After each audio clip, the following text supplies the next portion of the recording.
Innal hamdalillah nahmaduhu wa nasta'inuhu wa nastaghfiruh wa na'udzu billahi min shururi anfusina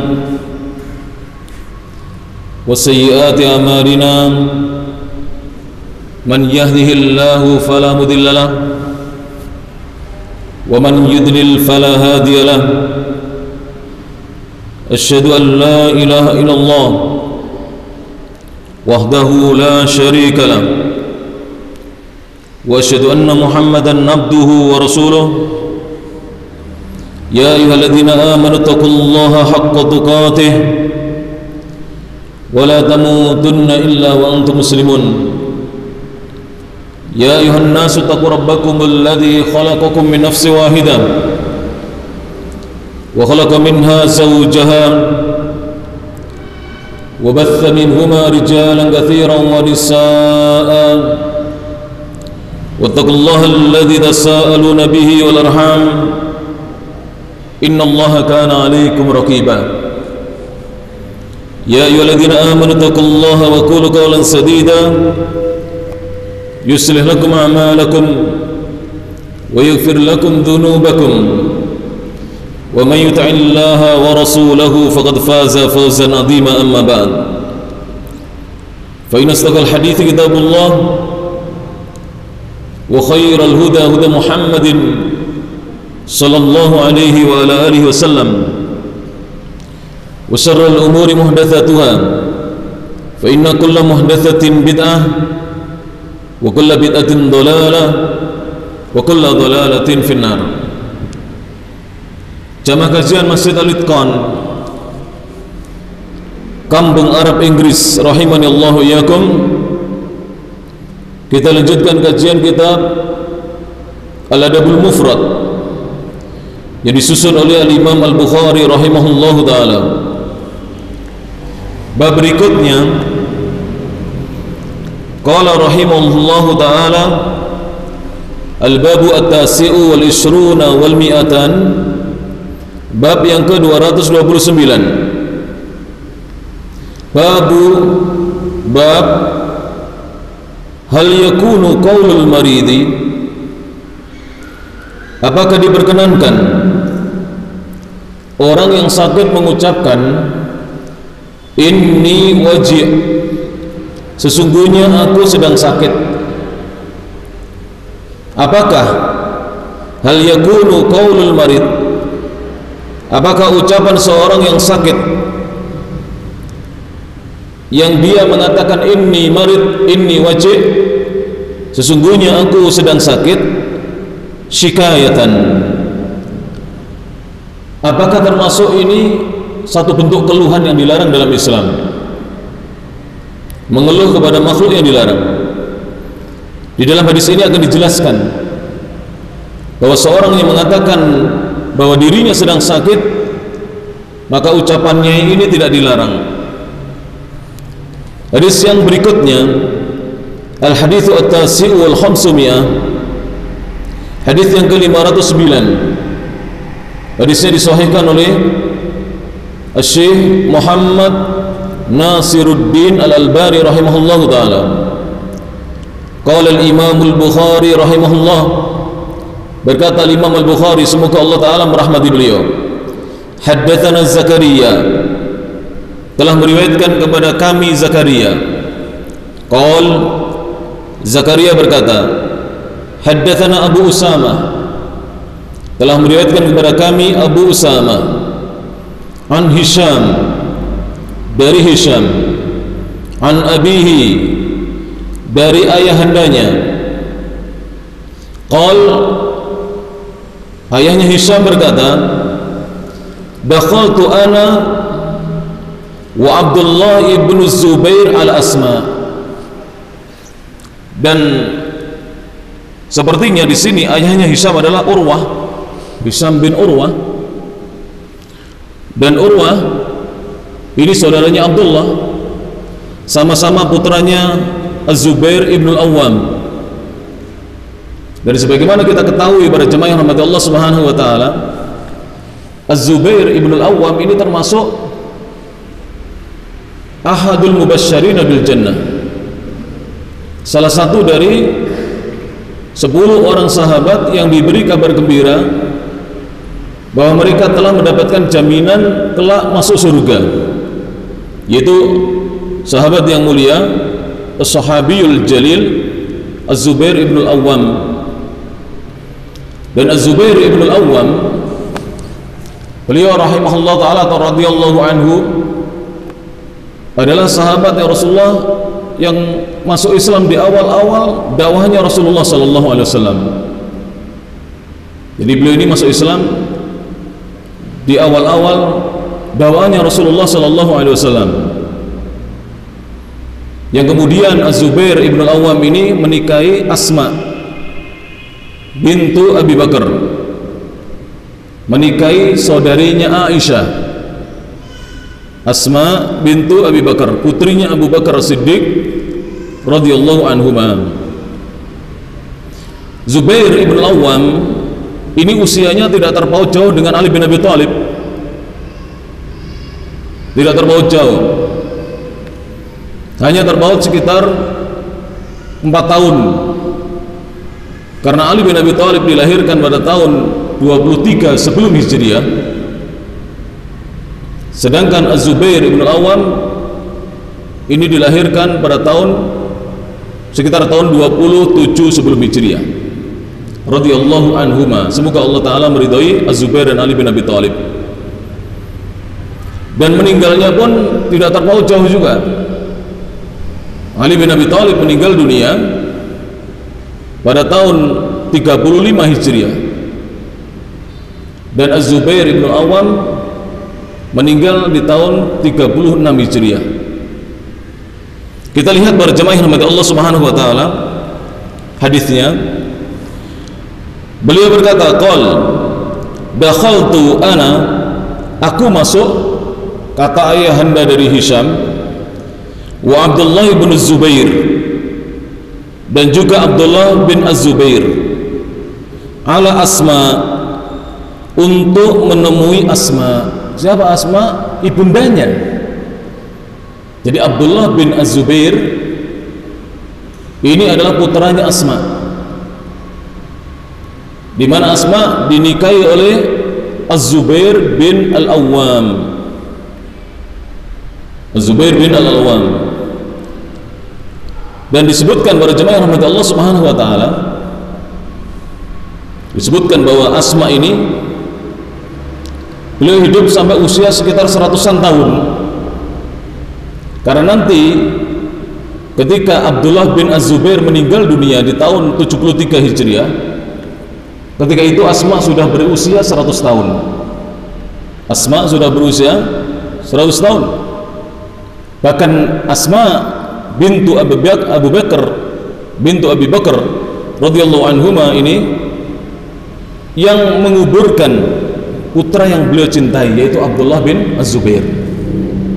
Hanya saja ini para jamaah perlu saya sampaikan sedikit, sejarah yang sering ditulis oleh orang-orang yang tidak suka dengan Islam itu seringkali memojokkan Abdullah bin Az-Zubair, sahabat Rasulullah SAW radhiyallahu anhuma. Saya kenalkan sedikit. Abdullah ini putranya Az-Zubair, ya, putranya Asma ini adalah bayi pertama yang dilahirkan ketika para sahabat berhijrah dari Makkah menuju Al-Madinah. Bayi pertama yang lahir ini setelah Rasulullah SAW berhijrah. Tepatnya beliau lahir di Kuba, di daerah Kuba. Karena ketika pertama kali Rasulullah SAW hijrah, beliau singgah dulu, para sahabat singgah dulu di Kuba, dan beliau SAW mendirikan Masjid Kuba.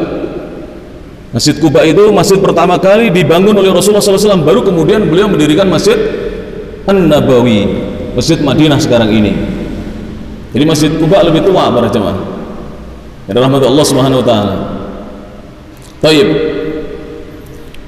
Jadi sudah jelas ini para jemaah. Dan Abdullah ini adalah seorang pemuda yang pemberani. Dia pandai menunggangi kuda, dia tangkas menunggangi kuda, dan dia pandai untuk berperang, memiliki keahlian untuk berperang. dan dia seorang yang pemberani. Abdullah bin Az-Zubair ini radhiyallahu taala anhuma. Beliau dilahirkan pada tahun 1 Hijriah karena pas hijrah, dan wafat dibunuh oleh seorang yang jahat, yaitu Al-Hajjaj Ibnu Yusuf Ats-Tsaqafi di tahun 73 Hijriah, tepatnya pada tanggal 17 Jumadal Ula tahun 73 Hijriah. Dan beliau memang mati sebagai seorang syahid, dibunuh, dipenggal kepalanya, kemudian badannya disalib, kepalanya kemudian dibawa oleh Al-Hajjaj Ibn Yusuf Ats-Tsaqafi, seorang pemimpin yang kejam dan bengis, dibawa kepada Khalifah Abdul Malik bin Marwan yang ketika itu berkedudukan di negeri Syam, di Damaskus. Kemudian badannya oleh ibundanya, yaitu Asma bintu Abi Bakar radhiyallahu taala anhuma, dikuburkan di kota Al-Madinah. Badannya dikuburkan di kota Al-Madinah oleh ibundanya. Dan Asma ketika itu betul-betul sangat tabah dan tegar menghadapi kematian putranya. Beliau sudah berusia 100 tahun ketika putranya meninggal di usia 73 tahun. Radhiyallahu anhum ajma'in, sahabat Rasulullah sallallahu alaihi wasallam. Baik. Dan sudah saya sebutkan tadi di awal bahwa Az-Zubair bin Awam, ayahanda Abdullah ini adalah sahabat Rasulullah, salah satu dari 10 orang yang diberitakan kabar gembira bahwa di sana mereka adalah calon penghuni surganya Allah Subhanahu wa taala. Sehingga kedekatan dengan Rasulullah SAW tidak diragukan lagi. Namun yang disayangkan, saya kadang-kadang membaca ya di internet itu, berita yang tersebar adalah berita-berita yang tidak berdasar. Biasanya beritanya kaum Rafidhah yang menjelek-jelekan sahabat-sahabat Rasulullah SAW, sahabat-sahabat Rasulullah SAW, yang katanya beliau memberontaklah. Beliau tidak memberontak, karena setelah Muawiyah tidak lagi menjabat, kemudian digantikan oleh Yazid bin Muawiyah. Sebenarnya waktu itu Yazid bin Muawiyah tidak bisa menjadi seorang khalifah secara syar'i, tidak bisa menjadi seorang khalifah secara syar'i, dan banyak di antara sahabat tidak membaiat Yazid bin Muawiyah sebagai seorang khalifah. Hanya saja para sahabat tidak ada yang mengajak untuk memberontak kepada Yazid bin Muawiyah rahimahullah. Termasuk Abdullah bin Az-Zubair ini tidak sekali-kali beliau tidak pernah beliau mau mengajak untuk memberontak Khalifah Yazid bin Muawiyah radhiyallahu taala anhuma. Sampai ketika Yazid tidak lagi memerintah, barulah kemudian Abdullah bin Az-Zubair mengumumkan kekhalifahannya beliau radhiyallahu anhuma. Kisahnya panjang, intinya adalah beliau sahabat Rasulullah sallallahu alaihi wasallam yang harus kita hormati, kita jaga nama baiknya, dan tidak sekali-kali lisan kita memojokkan dan menyebut-nyebut kecuali kebaikan bagi beliau. Keduanya masuk menemui Asma, ibundanya. Asma siapa tadi? Asma bintu Abi Bakar. Qabla qatli Abdullah bi asyri layalin, sebelum terbunuhnya Abdullah 10 hari atau 10 malam sebelumnya. Jadi Urwah dan Abdullah ini sama-sama putranya Asma menemui ibundanya. Wa asma'u waji'atun, dan ketika itu Asma sedang menderita sakit. Faqala laha Abdullah, maka Abdullah berkata kepada ibundanya, kepada Asma, kaifa tajidinak, apa yang engkau rasakan, apa yang engkau dapat tidak ada dirimu wahai ibundaku, apa yang engkau rasakan? Faqalat, maka Asma berkata, waji'ah, aku sedang sakit.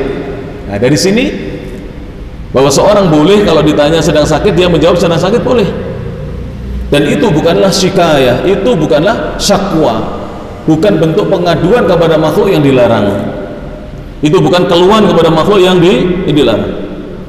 Sebab seandainya dilarang, Asma sebagai seorang sahabiah, sahabat wanita, dia adalah saudarinya Aisyah radhiyallahu anhuma tidak akan mungkin mengucapkan kalimat yang dilarang oleh agama.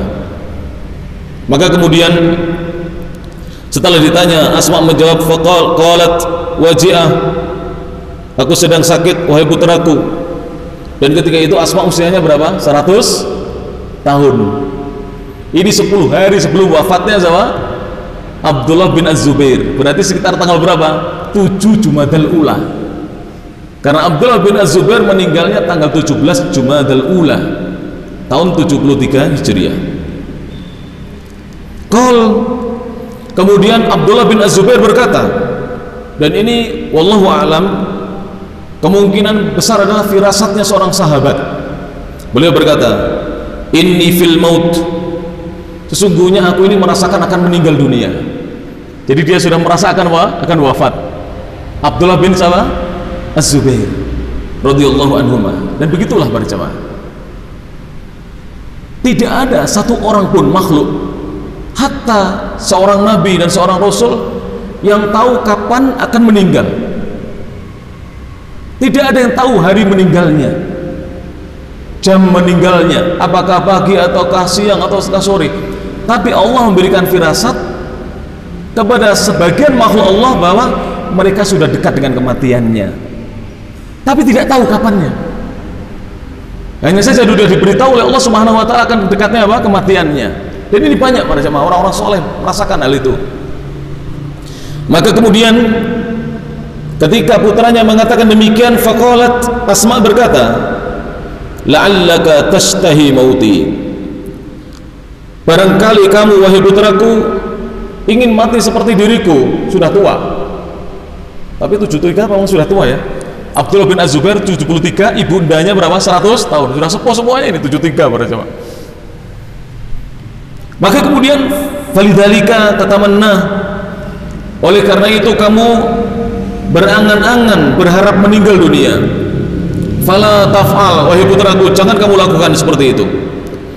Fa wallahi, demi Allah, ma ashtahi an amut, aku tidak ingin meninggal dunia, hatta ya'tiya alayya ahadu tarfaik, hingga datang kepadaku salah satu dari dua pihakmu wahai Abdullah bin Az-Zubair, au tuqtala, atau engkau terbunuh, fa'ahtasibak, dan aku berharap engkau diberi pahala oleh Allah Subhanahu wa taala. Jadi Asma juga merasa bahwa putranya akan terbunuh. Ini firasat orang-orang soleh, orang-orang yang baik. Dan tentu Asma adalah seorang wanita solihah, sahabat Rasulullah SAW, sahabiyah, sahabat wanita Rasulullah SAW. Tahu meninggalnya pada jemaah? Meninggalnya ini diserang oleh pasukannya Al-Hajjaj bin Yusuf Al-Thaqafi, diserang. Dan ketika itu Al-Hajjaj membawa 3.000 pasukan, dan Abdullah bin Az-Zubair ketika itu pasukannya sudah mulai melemah karena wilayahnya hanya sekitar Hijaz saja, Makkah dan sekitarnya. Wilayahnya menjadi sedikit karena ketika itu kekhalifahan sudah ada dua, ada di Damaskus dan ada di mana? Di Makkah. Di Makkah pusat kekhalifahannya Abdullah bin Az-Zubair radhiyallahu anhu. Damaskus Abdul Malik bin Marwan bin Yazid bin Muawiyah. Di mana? Di Damaskus, di Suriah, di Syam, negeri Syam. Akhirnya tertangkaplah Abdullah bin Az-Zubair. Pasukannya kalah, pasukannya terdesak dan dikalahkan. Kemudian oleh Al-Hajjaj, seorang pemimpin yang bengis, gubernur yang bengis, beliau sahabat Rasulullah yang mulia ini dipenggal lehernya sampai kepalanya putus, kemudian badannya disalib, dan kemudian kepalanya dibawa oleh Al-Hajjaj untuk ditunjukkan kepada Abdul Malik bin Marwan bahwa dia berhasil membunuh sahabat Rasulullah SAW. Ibundanya melihat kondisi yang demikian ini, maka jenazahnya, badannya dibawa ke Madinah dan dikuburkan di kota Nabi SAW. Kemudian Asma berkata, wa imma an tadfura, atau engkau mendapatkan kemenangan, fataqarra aini, dan mataku senang melihatnya. Wa iyyaka fa iyyaka, hati-hatilah kamu, waspadalah kamu, an tu'rada 'alaika khuttah, ketika kamu disampaikan kepada dirimu khutbah rencana, fala tuwafiquk, jangan sekali-kali rencana itu membuatmu sepakat, fatakbaluha, kemudian kamu menerima rencana itu, karahiyatul maut, karena kamu takut dengan kematian. Ini nasihat Asma saat Abdullah mau digempur oleh siapa? Pemimpin bengis Al-Hajjaj, ketika kekhalifahannya mau dihancurkan oleh Al-Hajjaj. Maka ibundanya memberi nasihat, tidak usah engkau terima tawarannya, rencananya, jangan sampai kamu menyetujui rencana itu yang kemudian kamu menerimanya karena kamu takut dengan kematian. Tapi Abdullah bin Az-Zubair ini adalah seorang patriot, para jemaah. Sejak kecil dididik berani oleh ayahandanya, Az-Zubair bin Al-Awwam. Sejak kecil dididik berani, dan Az-Zubair pun mati syahid di dalam peperangan. Sejak kecil sudah berani Abdullah bin Zubair ini, tidak takut mati untuk membela kebenaran. Maka kemudian beliau melanjutkan ucapannya, wa innama ana ibnu Zubair liyuktala fayuhzinu hadalik, sesungguhnya yang diinginkan oleh Abdullah bin Zubair, dia ingin terbunuh, dia ingin mati syahid,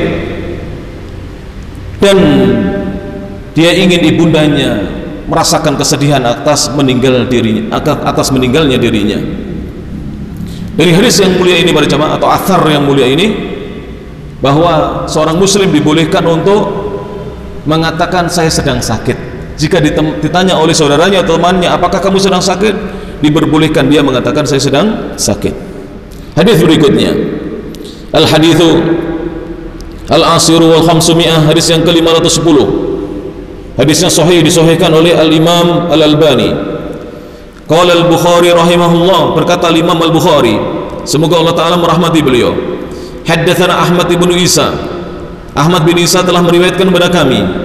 Qala Ahmad berkata, haddatsana Abdullah bin Wahab, telah meriwayatkan kepada kami Abdullah bin Wahab. Qala Abdullah berkata, akhbarani Hisham ibn Sa'ad, telah menghabarkan kepadaku Hisham bin Sa'ad, an Zaid bin Aslam, dari Zaid bin Aslam, an Atha bin Yasar, dari Atha bin Yasar, an Abi Sa'idin al-Khudri, dari Abu Sa'id al-Khudri. Abu Sa'id al-Khudri ini sahabat Rasulullah SAW yang juga banyak meriwayatkan hadis. Hadisnya lebih dari 1000 hadis. Abu Sa'id al-Khudri ini, dan beliau nama aslinya adalah Sa'ad bin Malik bin Sinan namanya. Abu Sa'id al-Khudri namanya Sa'ad bin Malik bin Sinan radhiyallahu anhu. Beliau berkata, annahu dakhala ala Rasulillah, sesungguhnya beliau pernah masuk menemui Rasulullah sallallahu alaihi wasallam. Beliau pernah masuk sowan menghadap Rasulullah sallallahu alaihi wasallam, wa huwa mau'uk, dan ketika itu Rasulullah mau'ukun, sedang menderita penyakit demam. Jadi Rasulullah itu pernah juga kena demam. Rasulullah pernah sakit, pada jemaah rahmat Allah Subhanahu wa taala sallallahu alaihi wasallam. Wa kemudian alaihi qatifah, beliau memakai qatifah, kain bludru. Fa wada'a yadahu alaihi, kemudian Abu Sa'id al-Khudri meletakkan tangan beliau di kain bludru yang dipakai oleh Rasulullah sallallahu alaihi wasallam, disentuhkan. Fawajada hararataha fawqal qatifah, maka Abu Sa'id al-Khudri mendapati panas demamnya Rasulullah itu sampai terasa di atas kain, di permukaan kain. Berarti saking demamnya siapa? Rasulullah SAW. Biasanya kalau orang panas dipegang bajunya, kainnya tidak terasa. Kalau dipegang kulitnya baru terasa panas. Tapi bajunya Rasulullah, kainnya Rasulullah dipegang sampai terasa panas di permukaannya. Maka kemudian faqala Abu Sa'id berkata radhiyallahu anhu, ma ashadda hummaka ya Rasulullah, alangkah beratnya penyakit demammu ya Rasulullah. Qala, kemudian beliau sallallahu alaihi wasallam bersabda, ketika mendengar Abu Sa'id Al-Khudri mengatakan demikian, beliau bersabda, inna kadzalik, sesungguhnya kami ini para nabi seperti itu, para nabi seperti itu. Yastaddu alainal bala, bala, bencana, ujian, musibah yang menimpa kami itu betul-betul berat. Makanya di dalam hadis yang lainnya para jamaah yang dirahmati Allah Subhanahu wa taala, Rasul sampai mengatakan begini, inna asyaddan nasi balaan al-anbiya, sesungguhnya manusia yang paling berat ujiannya, balaknya, cobaannya, bencana yang menimpanya adalah para nabi. Kita nggak kuat para jamaah, kita tidak akan sanggup seandainya diberi ujian, diberi sakit, diberi musibah seperti para nabi, kita tidak akan sanggup. Memang itu untuk mengangkat derajatnya nabi-nabi Allah Subhanahu wa taala. Mereka adalah orang-orang yang sabar, orang-orang yang ridho dengan takdirnya Allah Subhanahu wa taala. Kita tidak akan sanggup diberi sakit seperti itu. Maka kemudian Nabi bersabda, wa yudha'afu lanal ajr, namun pahalanya dilipat gandakan untuk kami. Walaupun kami para nabi diberi sakit, diberi balak berat, tetapi pahalanya dilipat gandakan oleh Allah taala kepada kami. Faqala, maka kemudian Abu Sa'id Al-Khudri berkata kembali, ya Rasulullah, wahai Rasulullah, beliau bertanya kepada Nabi, ayun nasi asyaddu bala'an, siapa manusia yang paling berat ujiannya ya Rasulullah, cobaan yang menimpanya siapa yang paling berat? Qala, maka Nabi menjawab, al-anbiya'u, para nabi, merekalah orang-orang yang paling berat ujian dan cobaannya. Thumma salihun, kemudian orang-orang soleh. Makanya banyak yang tidak berani menjadi orang soleh ya para jemaah. Ujiannya berat ternyata. Jadi orang soleh itu ujiannya apa? Berat. Tapi ini untuk meningkatkan derajat surga kita, orang-orang soleh, hamba-hamba Allah yang soleh. Kemudian Rasul mengatakan, waqad kana ahaduhum, dan sungguh dahulu salah seorang dari para nabi atau orang-orang soleh, yuktala, diberi ujian, bil fakri, berupa kefakiran, hatta ma yajid, hingga dia tidak mendapatkan sesuatu ada pada dirinya, illal aba'ah, kecuali kain, yajubuha, yang dia potong-potong kain tersebut, fayal basuha, kemudian dia memakainya, sampai tidak punya kain yang patah sudah dipakai. Wa yubtala, dan ada yang diuji oleh Allah, diberi ujian dan cobaan, bil kummali, dengan Allah datangkan kutu pada rambutnya, pada badannya, hatta yaktulah, hingga kutu itu membunuhnya sampai menyebabkan kematiannya. Kemudian wala ahaduhum, dan sungguh salah seorang di antara mereka para nabi dan orang-orang soleh, kana asyadda farahan bil bala, dahulu ada yang sangat bergembira dan bahagia ketika mendapatkan ujian. Jadi saat diberi ujian itu bergembira dan bahagia.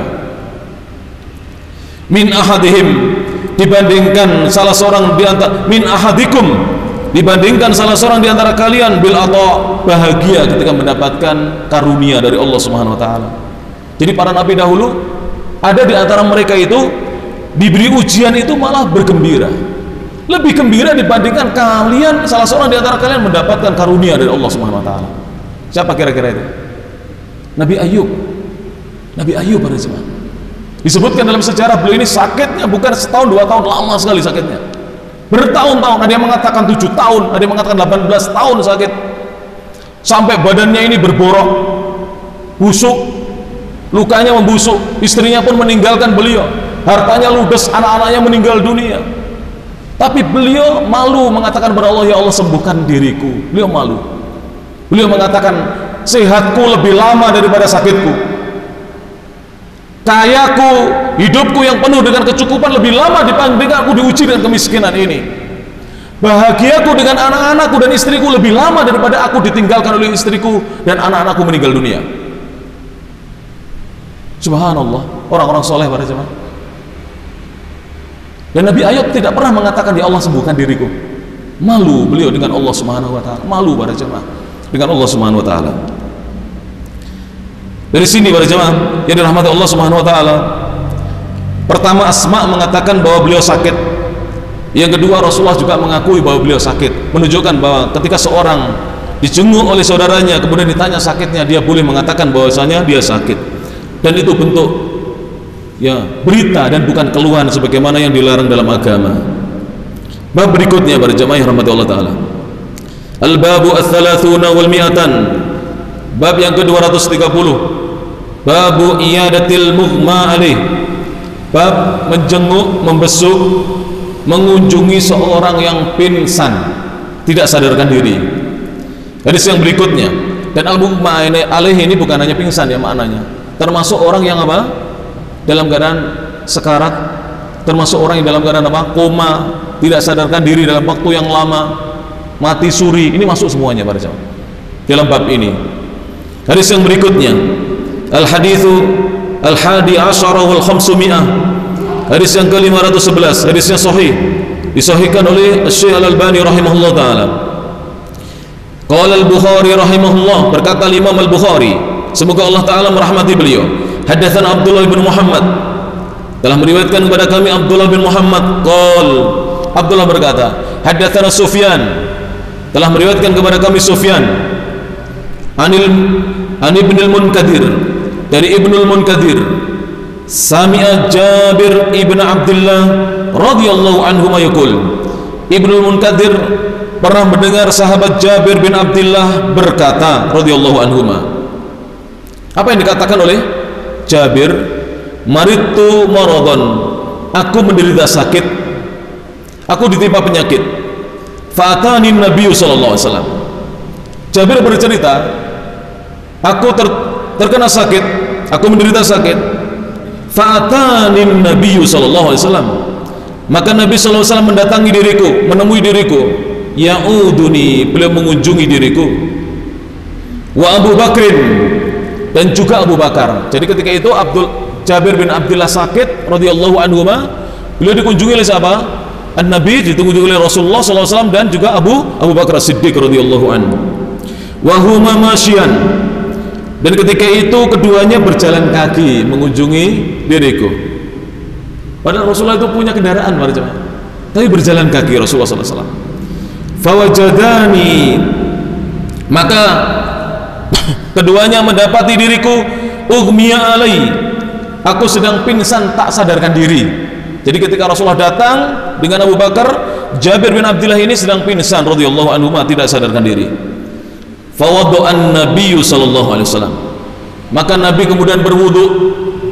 Tsumma sabba wudu'ahu alaihi, kemudian beliau menuangkan wadu'ahu, air wudunya, alayya, kepada diriku. Jadi Nabi berwudu, kemudian air wudunya dituangkan kepada siapa? Jabir bin Abdullah radhiyallahu anhu. Fa'afaqtu, aku pun kemudian sadar kembali dari pingsan. Fa'idan Nabi, ternyata Nabi ketika itu ada di sisiku.